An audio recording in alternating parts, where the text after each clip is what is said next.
महाराजांना गुडघ्याचा त्रास होता, ते इकडनं जात असताना इथे मंदिराच्या इथे ते थांबले होते.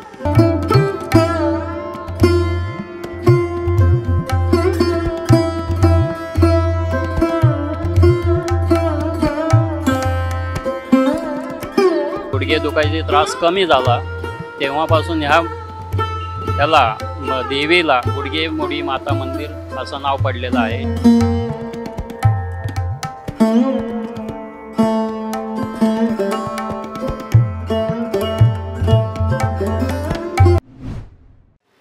नमस्कार, मी स्नेहल निमगरे. महाटॉक्समध्ये तुम्हा सर्वांचं स्वागत. खरं तर आपण पाहिलं तर पुणे हे ऐतिहासिक ठिकाण आहे आणि पुण्यामध्ये बराच इतिहास जो आहे तो घडून गेलेला आहे. आणि आत्ता आपण पुण्यातील शुक्रवार पेठेजवळील शिवाजी रोडवरती आहोत. या ठिकाणी आपण पाहिलं तर गुडघे मोडी माता मंदिर जे आहे ते शिवकालीन मंदिर या ठिकाणी आहे. आणि या ठिकाणी नेमका काय इतिहास घडलेला आहे हे आपण आता येथील रहिवाशांकडून जाणून घेणार आहोत. खरं तर या ठिकाणी पाहिलं तर एक वटवृक्ष देखील आहे. याचा 350 वर्षांपासूनचा हा वटवृक्ष आहे. आणि या ठिकाणी येथील रहिवाशांकडून नेमकी काय माहिती सांगितली जाते, येथील मंदिराचा इतिहास काय आहे हे आपण आता येथील रहिवाशांकडून जाणून घेणार आहोत.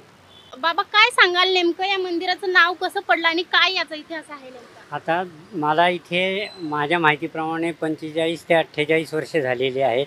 त्याच्या आधी जे जुने म्हणजे वडीलधारे माणसं आहेत त्यांच्या ऐकिवातनं सांगण्यातनं असं आलं होतं की ज्या वेळेला महाराजांना गुडघ्याचा त्रास होता, ते इकडनं जात असताना इथे मंदिराच्या इथे ते थांबले होते आणि त्यांनी काय त्यावेळेला नवस केला असेल. समोर हनुमान मंदिर आहे, ते पण पुरातनच आहे, शिवकालीन आहे. तिथे पण ते थांबलेले होते. तेव्हापासून इथे या देवीची नवरात्रात उत्सव होतो. लोक ओटी वगैरे भरायला ज्यांना माहिती ते विश्वासाने इथे येतात.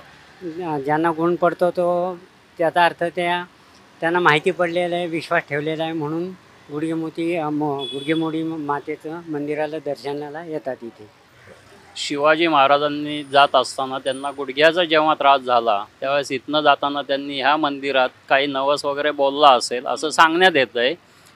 त्याप्रमाणे त्यांनी इथं नवस बोलल्यानंतर त्यांना त्याच्यापासून गुडघे दुखायचे त्रास कमी झाला. तेव्हापासून ह्याला देवीला गुडघे मोडी माता मंदिर असं नाव पडलेलं आहे. शिवकालीन मंदिर आहे आणि इथे दरवर्षी या एरियातले म्हणजे शुक्रवार पेठेतली हे इथल्या स्थानिक लोक ह्या मंदिरामध्ये नवरात्र उत्सव मोठ्या प्रमाणात करतात. हा असा त्याचा इतिहास आहे.